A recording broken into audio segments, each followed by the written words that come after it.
আমি টপিকসটার মূল কথাটা বলে দিছি। 5 ওয়াক্ত সালাত আদায় করলে আল্লাহ জান্নাতুল ফেরদাউস দিবেন। সালাত আদায় করলে আল্লাহ তাআলা আপনার পাপ ক্ষমা করে দিবেন। সালাত আদায় করলে 5 ওয়াক্ত পড়বেন, কয় ওয়াক্তের নেকি দিবেন? 50 ওয়াক্ত।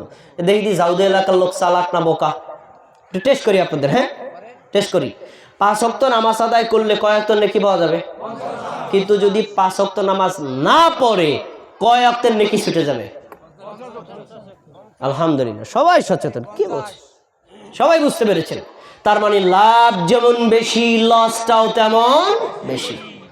দুনিয়ার ব্যাপারে আমরা সবাই কেউ লসের ভাগে থাকতে রাজি না, লাভের ভাগে থাকতে রাজি। তাহলে এই জান্নাতের ব্যাপারে, জান্নাত পাওয়ার ব্যাপারে, সালাতের ব্যাপারেও আমাদের এই লাভের ভাগে থাকা উচিত। এখন থেকে সালাত আদায় করতে পারবেন তো ইনশাআল্লাহ? সবাই আমাকে ওয়াদা করে বলেন লিল্লাহি তাকবীর। হাত তুলে বলেন হে আল্লাহ। এই ক্যামেরাটা ঘোরাও, সবাই একটু দেখাও। আল্লাহ তাআলা দেখুক, জনগণ দেখুক যে মানুষ সালাত আদায় করতে আগ্রহ আছে। বলেন হে আল্লাহ, আমাদেরকে এখন থেকে 5 ওয়াক্ত সালাত জামাতের সাথে আদায় করার তৌফিক দান করুন, আমিন। হাত নামান। সালাত আদায়ের গুরুত্ব এখানে শেষ। এবার এর বিপরীত আরো অনেক কথা আছে কোরআন হাদিসে। এরপর যদি কেউ সালাত আদায় না করে তাহলে তার ক্ষতি কি, তার পরিণতি কি, তার তার তার ভয়ঙ্কর পরিণতি কি, এ সম্পর্কে আমাদের জানা দরকার আছে না নাই? 2-3টা আয়াত আপনাকে বলবো। 1 নম্বর সূরা মারইয়াম 59 নম্বর আয়াত খুলে দেখেন, যে ব্যক্তি সালাত আদায় করে না সে জাহান্নামী। পুরা আয়াত শোনাছি।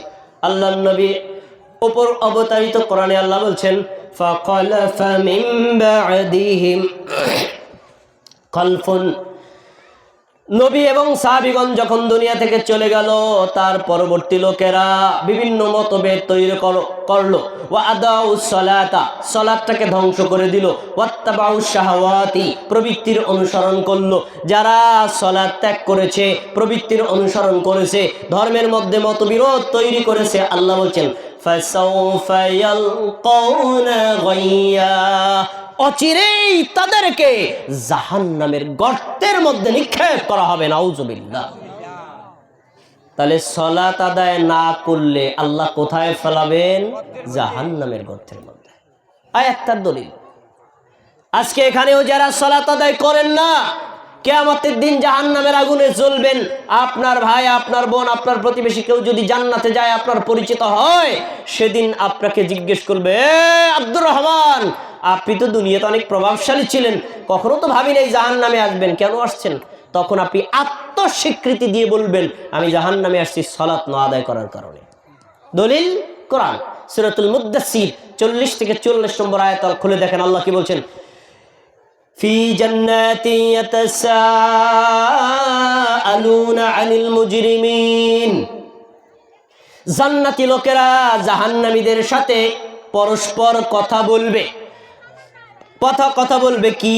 মা সালাকাকুম ফি সাকার। হে আব্দুর রহমান, তুমি তো আমার বন্ধু ছিলা, তুমি জাহান্নামের আগুনের মধ্যে জ্বলছো কেন?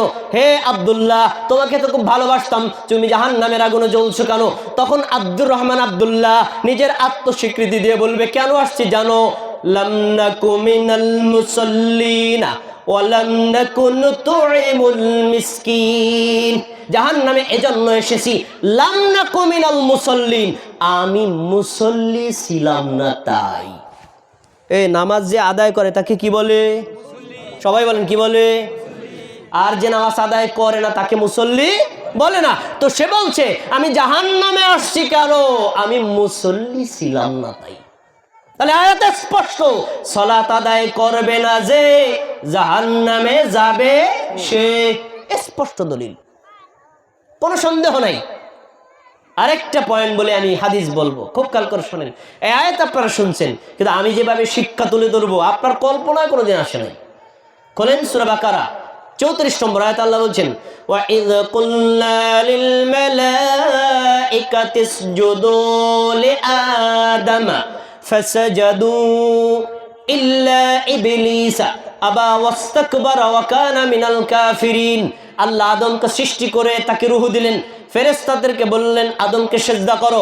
সব ফেরেশতা সিজদা করলো, একজন সিজদা করে নাই। সে কে? বলেন সে কে? তার মানে এই আয়াত মূল কথা আপনাদের জানা আছে, আলেম আপনাদেরকে বলেছেন। আমি এখন যে শিক্ষা বলবো এইটা আপনার মাথায় নেই। সবাই খেয়াল করে বলবেন, ইবলিসকে আল্লাহ বলেছিলেন আদমকে সেজদা করো, এই সেজদার পরিমাণ ছিল কয়শো? বলেন কয়শো? একটা, অনলি অন একটা সেজদা। আদমকে একটা সেজদা করো, আর ইবলিস করে নাই। আবার সে অস্বীকার করছে, আমি করব না। কেন? ও তো মাটি দিয়ে তৈরি, মাটি উপরের দিকে ফেলাইলে নিচে নামে, আর আমি আগুন দিয়ে তৈরি, আমি উপরের দিকে যাই, আমার পাওয়ার ক্ষমতার সম্মান বেশি। মানে গৌরবে ধরছে, অহংকারের রোগে ধরছে, সেজদা করলো না। আচ্ছা, এবার সুনানে সহিহুল মুসলিমের হাদিস শোনেন যে কোরআনে 14টা আয়াত আছে, আয়াত পড়লেই সেজদা দিতে হয়। আয়াত পড়লেই সেজদা, তিলাওয়াতের সেজদা।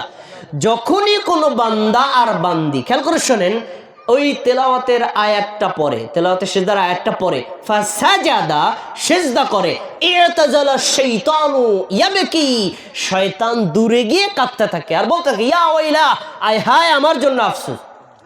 শয়তান তোর কি আফসোস? তা আফসোস এই জন্য, উমিরা ইবনে আদম বিসসুজুদ, আদম সন্তানকে সেজদা দিতে বলা হয়েছে।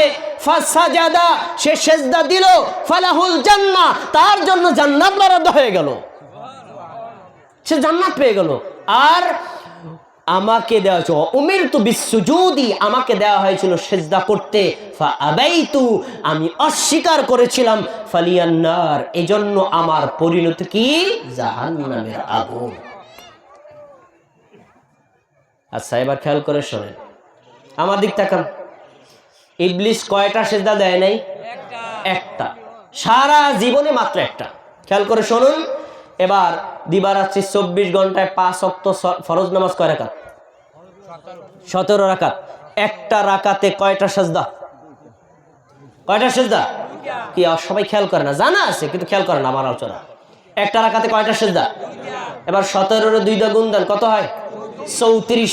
খেয়াল করে শুনুন, মাইকের আওয়াজ যে পর্যন্ত যায়, মুমিন মুসলিম মনোযোগ দিয়ে শুনুন, আপনার উপর আল্লাহ তাবারাক ওয়া তাআলা দিবারাত্রি 24 ঘন্টায় 34টা সাজদা ফরজ করেছেন, আপনি একটা সাজদাও দিলেন না, মানে 5 ওয়াক্ত সালাত আদায় করলেন না।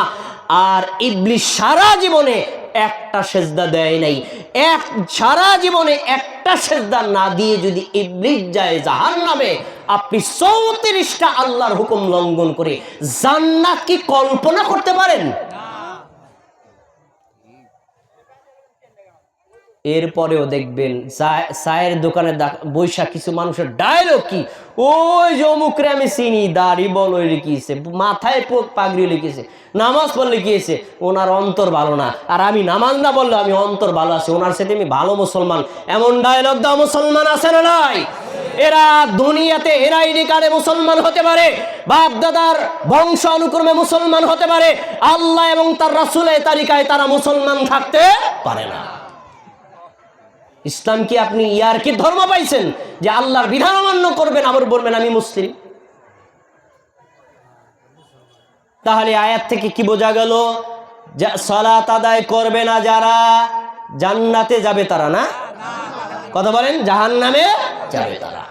আচ্ছা, এবার হাদিস, যদি কোনো মানুষ সালাত আদায় না করে তাহলে তার পরিণতি কি? সুনান তিরমিজি হাদিস নাম্বার 413, আবু হুরায়রা রাদিয়াল্লাহু আনহু বলেন, নবী সাল্লাল্লাহু আলাইহি ওয়াসাল্লাম বলেছেন, ইন্না আউওয়ালা মা ইউহাসাবু বিহিল আবদু ইয়াওমাল কিয়ামাতি মিন আমালিহি সালাতি। এই বান্দা দুনিয়াতে যতই আমল করুক, কিয়ামতের দিন সবার আগে আল্লাহ কিসের হিসাব নেবেন? এই তো হাদিস আপনাদের জানা আছে, জানেন? হাদিস আপনারা জানেন, সবার আগে কিসের হিসাব? তাতে বোঝা যায় নামাজের গুরুত্ব আল্লাহর কাছে খুব কম না? আল্লাহর নামাজকে এত প্রায়োরিটি দিয়েছেন, সব কথা বাদ, আগে নামাজের হিসাব দাও। তারপরে নবী সাল্লাল্লাহু আলাইহি ওয়াসাল্লাম বলছেন, ফা ইন সালাহাত, যে ব্যক্তির নামাজের হিসাবটা সঠিক পাওয়া যাবে, ফাকাদ আফলাহা, সেই সফল হবে, মানে জান্নাত পাবে। ওয়া আনজাহা, সেই হলো মুক্তি পাবে, কিসের থেকে? জাহান্নামের আগুন থেকে। সুবহানাল্লাহ। তো প্রথমে হিসাব নিবে নামাজে, তাই না? এটা কোন নামাজের? নফল নামাজের? ফরজ নামাজের। সবার আগে হিসাব হবে ফরজ নামাজের, তারপরে ওয়াজিব, তারপরে সুন্নাত, এরপরে মুস্তাহাব, এভাবে ধারাবাহিকভাবে চলবে। ফরজ যার ঠিক নাই তার কোনো কিছু ঠিক নাই। বোল্ড আউট, যাও সোজা জাহান্নাম। হাদিসের পরের অংশ, ওয়া ইন ফাসাদাত ফাকাদ খাবা ওয়া খাসিরা। যদি কোনো বান্দির ফরজ সালাতে ত্রুটি পাওয়া যায়, সে ব্যক্তি ক্ষতিগ্রস্ত হবে এবং অনুতপ্ত আর দুঃখিত হবে। সেদিন আফসোস করলে কি লাভ হবে? কি লাভ হবে? কোনো লাভ হবে না। তবে এখানে আল্লাহ তাআলা একটা সুযোগ দিচ্ছেন আমাদের জন্য। সুযোগটা কি আপনারা নিতে চান? ফরজ সালাত যেভাবে আদায় করবেন, নফল সুন্নাত আদায় করবেন, যদিও ফরজের চাইতে তার গুরুত্বটা কম, কিন্তু কখনো কখনো এই সুন্নাত আর নফল আপনাকে ফরজের মতো ব্যাকআপ দিবে। সুবহানাল্লাহ। এই হাদিসেই বলা হয়েছে আল্লাহ রাব্বুল আলামিন বান্দার ব্যাপারে বলবেন, এই আব্দুর রাজ্জাকের ফরজ সালাতের হিসাব করো। আল্লাহ হিসাব করছি, 2 ওয়াক্ত সালাত ফরজ সালাত আদায় করে নাই। এবার আল্লাহ বলবেন, আব্দুর রাজ্জাক কি কোনো সুন্নাত নফল পড়ছে? হ্যাঁ। ফেরেশতারা বলবে, আল্লাহ সুন্নাত পড়ছে। ফরজ জোহরের আগে 4 রাকাত পড়ছে, আবার জোহরের পর 2 রাকাত, এইটাও পড়ছে। তখন আল্লাহ রাব্বুল আলামিন বলবেন, এই আমার বান্দার এই সুন্নাতকে ফরজ ধরো, ফরজ দে বান্দারে, এই বান্দাকে জাহান্নাম থেকে মুক্তি করে জান্নাতের ব্যবস্থা করো। সুবহানাল্লাহ। আল্লাহ বান্দার কত কল্যাণ চান, এর চাইতে আপনি আর কি নেবেন আল্লাহর পক্ষ থেকে? চায় না আল্লাহ কোনো বান্দা বান্দি জাহান্নামে যাক, আল্লাহ তাকে বাঁচানোর চেষ্টা করেন। তাহলে আমরা ফরজ সর্বোচ্চ আদায় করব, সুন্নাত নফল মাঝে মাঝে হোক বা নিয়মিত পারলে আদায় করব বলেন ইনশাআল্লাহ। সবশেষ একটা হাদিস বলে আমি আলোচনার শেষ অংশে যাব। আর অনেক কথা রয়ে গেছে, আপনারা তো সময় দিচ্ছেন কম, এখন 17 বেজে গেছে। খেয়াল করে শুনুন প্রিয় ভাইরা, মনোযোগ দিয়ে কথাটা শুনতে হবে। সহিহ মুসলিমের হাদিস, জাবের রাদিয়াল্লাহু আনহু বলেন, নবী সাল্লাল্লাহু আলাইহি ওয়াসাল্লাম বলছেন, ইন্না বাইনাল মুসলিমি বাইনাল মারই ওয়াশ শিরকি ওয়াল কুফরি তারকুস সালাত। নিশ্চয়ই মুমিন বান্দা, মুসলিম বান্দা, মুমিন বান্দি, মুসলিম বান্দি আর কুফর এবং শিরিক, কুফর যে করে তাকে বলে কাফের, শিরিক যে বলে তাকে বলে মুশরিক। নবী সাল্লাল্লাহু আলাইহি ওয়াসাল্লাম বলছেন, কাফের, মুশরিক, মুমিন আর মুসলিমদের মধ্যে পার্থক্য হলো সালাত। সুবহানাল্লাহ। এই হাদিসের বিশ্লেষণ আমরা অনেকেই বুঝি না। আমার দিক তাকাই একটু, সবাই কথা শুনেন তো। বলেন, আমি কি মহিলা না পুরুষ? কেমনে বুঝলেন? মহিলা। কে বলছে দাড়ি কথা? কে বলছেন? আলহামদুলিল্লাহ। ওই যে ভাই সচেতন মানুষ, দাড়ি দেখে বুঝছেন। একটা মানুষ উলঙ্গ করলে তো বোঝা যায়, কিন্তু উলঙ্গ কি সবার করা সম্ভব? তা প্রাথমিক চিহ্ন কি? প্রাথমিক কিছু চিহ্ন আছে যাকে দেখলেই বোঝা যাবে সে কি নারী না পুরুষ। তা আমার দাড়ি দেখেছেন, বুঝেছেন কি আমি পুরুষ। খেয়াল করে শুনুন, দাড়ি আছে, বোঝা যাবে লোকটা পুরুষ। খেয়াল করে শুনুন, তার মানে পুরুষ মানুষ চিহ্নিত করার যেমন আলামত আছে, নারীকে চিহ্নিত করার যেমন আলামত আছে। কে মুসলিম, কে কাফের, কে বেঈমান, কে মুশরিক, কে বিদআতি, চিহ্নিত করারও চিহ্ন আছে না নাই? আর এর নাম হলো সালাত। তার মানে সালাত যে আদায় করে সে মুসলিম, সালাত যে আদায় করে সে মুমিন, যে সালাত আদায় করে না সে মুশরিক, যে সালাত আদায় করে না হয় সে মুশরিক, না হলে সে কাফের। এখন আপনি সিদ্ধান্ত নেবেন, আপনি কি মুসলিম আর মুমিনদের তালিকায় থাকবেন না কাফের আর মুশরিকদের তালিকায় যাবেন, সিদ্ধান্ত আপনার। সর্বশেষ একটা হাদিস বলে আমি আমার টপিকসের ভিতরে দেখে যাচ্ছি, শেষ অংশ। এই ঝাউদি এলাকাবাসী মনোযোগ দিয়ে শুনুন, মামুররা মনোযোগ দিয়ে শুনুন। নবী সাল্লাল্লাহু আলাইহি ওয়াসাল্লামের হাদিসটি বর্ণিত হয়েছে মুসনাদে আহমদে, ইমাম আহমদ বিন হাম্বল ২৭,০০০ হাদিস একত্রিত করে একটা হাদিসের কিতাব লিখেছেন মুসনাদে আহমদ। এই হাদিসের কিতাবে নবী সাল্লাল্লাহু আলাইহি ওয়াসাল্লাম বলেছেন, যে ব্যক্তি সালাত আদায় করে না, وكان يوم القيامة مع قارون وفرعون وهامان وأبي بن خلف, বেনামাজি লোকটা কিয়ামতের দিন ফিরাউনের সাথে, হামানের সাথে, কারুনের সাথে, উবাই ইবনে খলফের সাথে থাকবে। চিৎকার দিয়ে বলুন, এই 4 জন কি মুমিন না কাফের? কে কে আছেন ফিরাউনের সাথে থাকতে চান কিয়ামতের দিন? কে রাজি আছেন? হামানের সাথে থাকতে চান কিয়ামতের দিন? কে কোন মা বোন আছেন যে লোকটা কিয়ামতের দিন ফেরাউন, হামান, কারুনের সাথে থাকতে চান? কারণ যার সাথে যে থাকবে সে তার সাথেই সেথায় যাবে। আপনি যদি নবীর সাথে থাকেন যাবেন জান্নাতে, যদি থাকেন সাহাবীদের সাথে থাকবেন জান্নাতে, যদি কাফেরদের সাথে থাকেন যাবেন কোথায়? সিদ্ধান্ত আপনি নেন। জাহান্নামে যাইতে চাইলে নামাজ পড়ার দরকার নেই, ছেড়ে দেন। এর চাইতে কঠোর সতর্কবাণী আর মুমিন আর মুসলিমদের জন্য হতে পারে না। দুইটা টপিক শেষ হলো, সালাতের গুরুত্ব, সালাত না আদায় করার শাস্তি। এবার আলোচনা হলো সালাত আদায় করার পদ্ধতি। শুধু সালাতের গুরুত্ব জানলে হবে না, সালাত আদায় না করলে শাস্তি কবে এটা জানলেই হবে না। সালাত আপনাকে আদায় করতে হবে এবং সেই আদায়টা হতে হবে একজন মাত্র ব্যক্তির তরিকায়। তিনি কে? মুহাম্মদ সাল্লাল্লাহু আলাইহি ওয়াসাল্লাম। বিশ্বাস করেন, আমি একটা কথা আপনাকে বলে যাচ্ছি, এই বাংলার জমিনে হাজারো হাজার আলেম আছে, সে জানে না ইবাদত করতে হয় কার তরিকায়, জানে না। এই কথা বললে আপনি আবার বলে কি বলছেন আপনি, বিশ্বাস হয় না? ইসলাম একত্ববাদের ধর্ম। যত ইবাদত আছে এক আল্লাহর জন্য করতে হবে। ইবাদত ফরজ হোক, ওয়াজিব হোক, সুন্নাত হোক, মুস্তাহাব হোক, নফল হোক, প্রত্যেকটা ইবাদত একমাত্র নবী মুহাম্মদ সাল্লাল্লাহু আলাইহি ওয়াসাল্লামের তরিকায় করতে হবে। নবীর তরিকার বাইরে চিশতিয়া তরিকায়, কাদিয়া তরিকায়, নকশবন্দিয়া তরিকায়, অন্য কোনো তরিকায়, পীরের তরিকায়, বুজুর্গের তরিকায়, আলেমের তরিকায়, এলাকার তরিকায়, দেশের তরিকায়, দশের তরিকায়, কারো তরিকায় করা যাবে না। যদি করে ইবাদত যতই সুন্দর হোক, আল্লাহর দরবারে তা কখনো গ্রহণযোগ্য হবে না। তাহলে সালাত আদায় করব মুহাম্মদ সাল্লাল্লাহু আলাইহি ওয়াসাল্লামের তরিকায়। সবাই বলেন, আমাদের নবীর নাম জানেন না? বলেন কার তরিকায় আদায় করবেন? নামাজ পড়বেন নবীর তরিকায়, কিন্তু যাকাত দিবেন পীরের তরিকায়। কি কার তরিকায়? যত ইবাদত আছে সব ইবাদত একমাত্র নবী মুহাম্মদ সাল্লাল্লাহু আলাইহি ওয়াসাল্লামের তরিকায় করতে হবে। নবীর তরিকার বাইরে যদি অন্য কোনো তরিকায় আমল করে, আল্লাহ আমল কিয়ামতের দিন রিজেক্ট করে দিবেন। যাও, তোমার আমল আমি ধুলায় উড়িয়ে দিলাম, এগুলো কোনো কাজে লাগবে না। তাহলে ইবাদত করার তরিকা হবে কয়টা? কথা বলে, ইবাদত করার তরিকা হবে কয়টা? আর সেই তরিকার নাম হলো তরিকায়ে মুহাম্মদ সাল্লাল্লাহু আলাইহি ওয়াসাল্লাম। একমাত্র রাসূল মুহাম্মদ সাল্লাল্লাহু আলাইহি ওয়াসাল্লামের তরিকায় ইবাদত করতে হবে, অন্য কোন তরিকায় ইবাদত করলে হবে না। ঠিক একই ভাবে সালাতও যদি আপনি আদায় করেন রাসূলের তরিকার বাইরে, অন্য কারো তরিকায় সালাত আদায় করতে পারবেন না। নারীর জন্য এই বিধান, পুরুষের জন্য এই বিধান। দলিল সহিহ বুখারী হাদিস নাম্বার 793। আলোচনা শেষের দিকে এসেছি, ক্রিম কথা, এগুলো সবাইকে মুখস্থ করে নিতে হবে।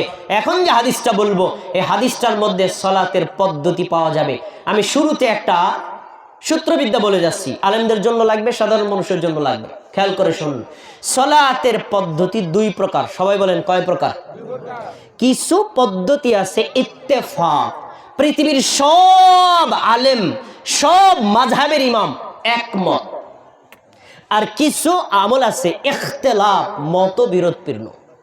মানে চার মাযহাবের এই ইমাম বলেছেন এটা করা যাবে, ও ইমাম বলেছেন এটা করা যাবে না। কিছু আছে মতভেদপূর্ণ আর কিছু আছে মতভেদ শূন্য, মানে একেবারে ঐক্যমত। কি আপনারা কি বুঝতে পেরেছেন? কয় প্রকার? দুই প্রকার। ইখতিলাফি মাসআলার ক্ষেত্রে আপনাকে হতে হবে সহনশীল। উদাহরণস্বরূপ বলছি, আপনি জোরে আমিন বলেন, আমি আস্তে আমিন বলি। এখন আপনি জোরে আমিন বলেছেন, আপনি কি কাফের হয়ে গেছেন? আপনিও মুমিন, আমিও মুমিন। তাহলে আপনারটা আপনি করেন, আমারটা আমি করবো। আপনার সাথে আমার কোনো ঝগড়া নেই, আমার সাথে আপনার কোনো ঝগড়া নেই। এক্ষেত্রে আপনি হবে কি? শিথিল, সহনশীল। আর আমরা এই জায়গায় খুব কঠোর, এটাই ভুল।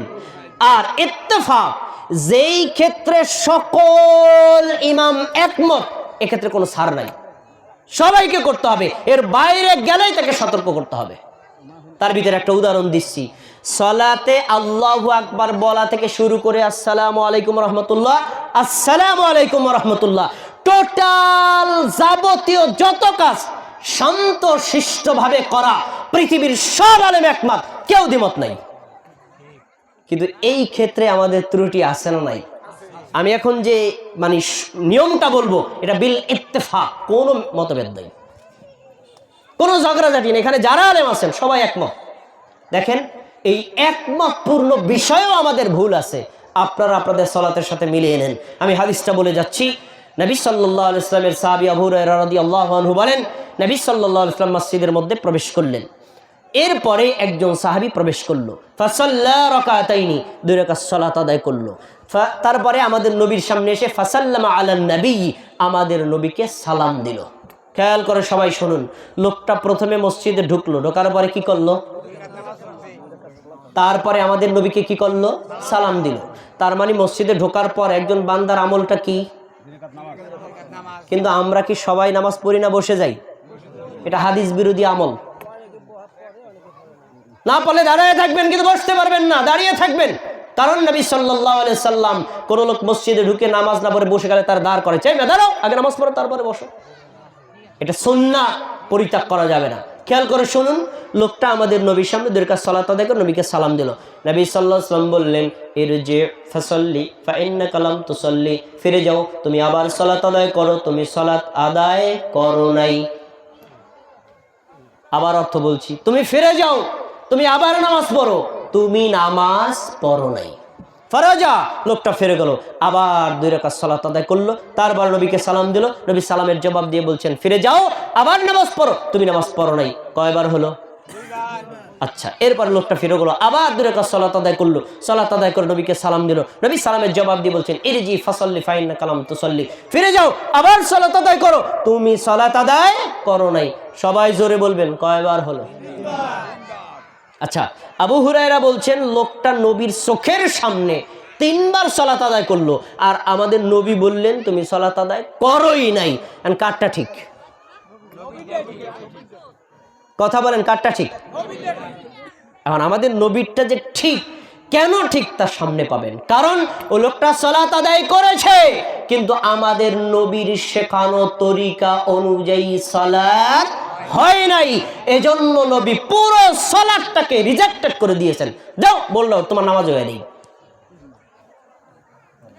এবার 4র্থবারে তাকে বলছেন, আবার গিয়ে নামাজ পড়ো। এখন সাহাবী 3 বার তো যথাসাধ্য সুন্দর করে পড়ার চেষ্টা করেছেন। এবার তিনি সারেন্ডার, আত্মসমর্পণ করে বলছেন, ওয়াল্লাযী বা'আসাকা বিল হক, হে আমার কলিজার টুকরা নবী, ওই আল্লাহর কসম করে বলছি যে আল্লাহর হাতে আমার জীবন, যিনি আপনাকে সত্য সহ নবী রাসূল করে পাঠাইছেন, মা উহসিনু গায়রাহু, আমি এর চাইতে সুন্দর করে সালাত আদায় করতে পারি না। ফাআল্লিমনি, আপনি আমাকে একটু সালাতটা শিক্ষা দিয়ে দিন। এখন আমাদের নবী তাকে সালাত শিক্ষা দিবেন। আমি 14টা পয়েন্ট বলবো, 14টা পয়েন্ট আপনার মুখস্থ করা লাগবে। আপনি কোনোটাই ত্রুটি করলে আজকে সংশোধন করতে রাজি আছেন না ইনশাআল্লাহ? আচ্ছা, 1 নম্বর তিনি বলছেন, ইদা কুমতা ইলা সালাতি, তুমি যখন সালাতে দাঁড়াবা, আল্লাহ ফাকাব্বির, প্রথমে বলবা কি? আল্লাহু আকবার। সবাই বলেন কি? তাহলে সালাতের প্রথম শব্দ কি? যায় নামাজের দোয়া পড়া যাবে না, নিয়ত বাংলা আরবি ইংরেজি পড়া যাবে না। আল্লাহু আকবার হলো সালাতের প্রথম শব্দ। আপনারা কি আল্লাহু আকবার বলেন নাকি বলেন না? আমার সময় শেষ, একটানা কথাগুলো বলে যাচ্ছি। আচ্ছা, এটা কি আল্লাহু আকবার বলা কি নফল না ফরজ? কেউ যদি আল্লাহু আকবার না বলে সালাত শুরু করে, হবে বাতিল। 2 নম্বর, সুম্মা ক্রা মা তায়াসসারা মাকা মিনাল কোরআন, কোরআনের যে অংশ তোমার কাছে সহজ হয় সে অংশ তুমি পড়ো। কোরআনের প্রথম অংশ সহজ হলো সূরাতুল ফাতিহা। আপনারা পড়েন নাকি পড়েন না? আচ্ছা, 2 নম্বর হলো, তারপরে কোরআনের যে অংশ, মানে অন্য কোন সূরার কিছু অংশ পড়া দরকার হয়, আমরা পড়ি নাকি পড়ি না? 3টা গেল। 4 নম্বর তিনি বলছেন, সুম্মার কাতার পরে তোমরা রুকু করো। রুকু আমরা করি নাকি করি না? এবার দেখবো কোন বান্দা করে। হাত্তা তাতমাইন্না রাকিআন, রুকু শুধু করলেই হবে না, শান্তশিষ্টভাবে রুকু করো। এটা করেন কে কে? আমি একটু করে দেখাই। আল্লাহু আকবার, সুবহানাল্লাহ, সুবহানাল্লাহ, সুবহানাল্লাহ, সামি আল্লাহু হামিদ, আল্লাহু আকবার। কি শান্তশিষ্ট হয়েছে না? এমন মুসল্লি সাউদি এলাকায় আছে না নাই? আরে মুসল্লি তুমি, ইমাম আছে, চ্যালেঞ্জ, ইমামও আছে। হবে না। তাহলে কি করতে হবে? রুকুতে সন্তোষিষ্ট হতে হবে, মাথা মাজা পিঠ সমান বরাবর হবে, হাত টান করে রাখতে হবে। রুকুতে যাওয়ার পরে সুবহানা রাব্বিয়াল আযীম, সুবহানা রাব্বিয়াল আযীম, সুবহানা রাব্বিয়াল আযীম শান্তশিষ্টভাবে করতে হবে। কেউ যদি রুকুতে তাড়াহুড়া করে তার সালাত হবে না। সুম্মারফা, তারপরে তুমি রুকু থেকে মাথা তোলো। আমরা কি রুকু থেকে মাথা তুলি না কি তুলি না? তোলেন। কিন্তু কিছু চালাক মুসল্লি আছে 90 ডিগ্রি অ্যাঙ্গেলে তোলে, মনে করে একটু পর তো সিজদা দেওয়াই লাগবে।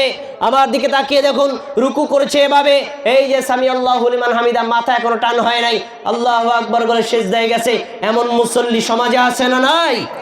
তিনি বলেছেন শুধু মাথা তুললেই হবে না, হাত্তা তাতাদিলা কাইমান, প্রশান্ত চিত্তভাবে দাঁড়িয়ে যাও, মাথা মাজা পিঠ পা সমান বরাবর হবে।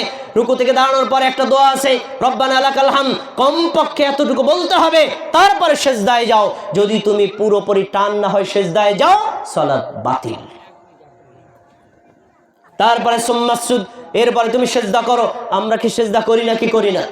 করলাম। সুম্মারফা, এরপরে সিজদা থেকে মাথা তোলো। সিজদায় কিন্তু একই কথা বলা আছে, হাত্তা তাতমাইন্না সাজিদান, সিজদা করলেই হবে না, প্রশান্ত চিত্তভাবে সিজদা করতে হবে।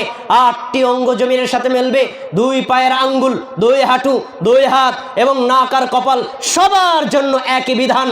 এই জমিনের সাথে মিলিয়ে শান্তশিষ্টভাবে বলতে হবে সুবহান রাব্বিয়াল আলা, সুবহান রাব্বিয়াল আলা, সুবহান রাব্বিয়াল আলা। সিজদা করবেন, তারপরে সিজদা থেকে মাথা তুলবেন। তিনি বললেন সুম্মারফা, তারপরে তুমি মাথা তোলো। 2 সিজদার মাঝখানে আমরা উঠি না কি উঠি না? এখানেও চালাক মুসল্লি আছে, পুরোপুরি সোজা হয় না। এমন মুসল্লি নাই? অথচ 2 সিজদার মাঝখানে দোয়া আছে, রব্বিক ফিরলি, রব্বিক ফিরলি। বড় দোয়া হলো আল্লাহুম্মা গফিরলি ওয়ারহামনি ওয়াজবুরনি ওয়াহদিনি ওয়ারযুকনি ওয়াফিনি। এই বড় দোয়াটা অথবা ছোট দোয়াটা কমপক্ষে ছোটটা পড়বেন, কিচ্ছু না পড়েন, কিন্তু পুরোপুরি সোজা বসতেই হবে, নাহলে সালাত বাতিল।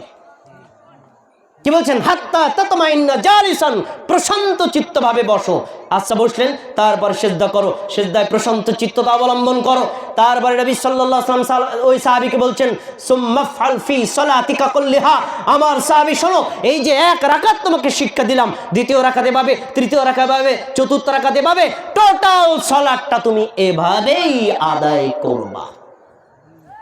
এই হলো নবীর শেখানো সালাত। এই সালাতের একটা জায়গায় যদি কোনো ত্রুটি হয়, আপনার সালাত আল্লাহর দরবারে কবুল হবে না।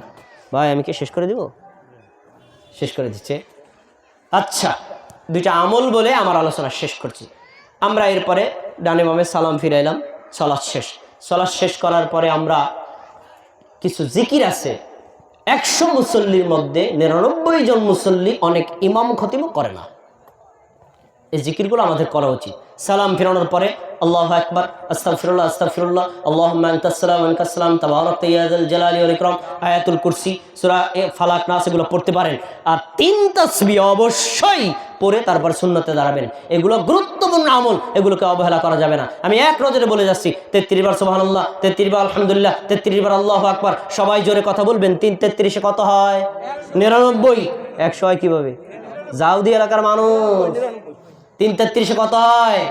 99। এই জিকিরটা কেউ যদি করে, আমাদের নবী বলেছেন ওই ব্যক্তির আমল নামায় হজের নেকি, ওমরার নেকি, যাকাতের নেকি, দানের নেকি, জিহাদের নেকি লেখা হয়। সুবহানাল্লাহ। তারপরে 33 বার সুবহানাল্লাহ, 33 বার আলহামদুলিল্লাহ, 33 বার আল্লাহু আকবার। 3 33 কত হইলো? এটা আগের মতো হয়ে গেছে না? এখন একটু পার্থক্য। একবার বলবেন লা ইলাহা ইল্লাল্লাহু ওয়াহদাহু লা শারীকা লাহু, লাহুল মুলকু ওয়া লাহুল হামদু ওয়া আলা কুল্লি শাইইন কাদির। এই হলো 1, আগের হলো 99। কত হইছে? 100। নবী সাল্লাল্লাহু আলাইহি ওয়াসাল্লাম বলছেন এই আমলটা কেউ যদি করে, ওই আল্লাহর বান্দা এবং বান্দির পিছনে যত পাপ আছে, পাপ যদি সমুদ্রের ফেনার সমান হয়, তবু আল্লাহ ক্ষমা করে দিবেন। কয়টা আমল গেল? 2টা। 33 বার সুবহানাল্লাহ, 33 বার আলহামদুলিল্লাহ, 34 বার আল্লাহু আকবার। এই আমলটা কেউ যদি করে তাহলে 100 বার পড়া হয়। আমাদের নবী বলেছেন দুনিয়াতে সে পড়বে 100 বার, আল্লাহ 10 গুণ বাড়ায় 1000 বার পড়ার নেকি দিয়ে দিবেন। 3 ভাবে গেল। 10 বার সুবহানাল্লাহ, 10 বার আলহামদুলিল্লাহ, 10 বার আল্লাহু আকবার। 3 10 কত হয়? 30। এটা 1 ওয়াক্ত সালাতে হলো 30। 5 ওয়াক্ত সালাতের পর যদি পড়েন, এবার 30 কে 5 দিয়ে গুণ দেন, কত হয়? 150। আমাদের নবী বলেছেন লোকটা পড়বে 150, আল্লাহ তাকে 10 গুণ বাড়ায়া 1500 বার পড়ার নেকি দিয়ে দিবেন। আমলগুলো করতে রাজি আছেন না ইনশাআল্লাহ? আমি জানি খুব দ্রুত গতিতে কথা বলেছি, আপনারা ভুলে যাবেন। এতক্ষণ পর্যন্ত যে আলোচনাগুলো করেছি, আলোচনার বেশিরভাগ কথাগুলো এই আমার লেখা কিতাবটার মধ্যে আছে। এখানে অগণিত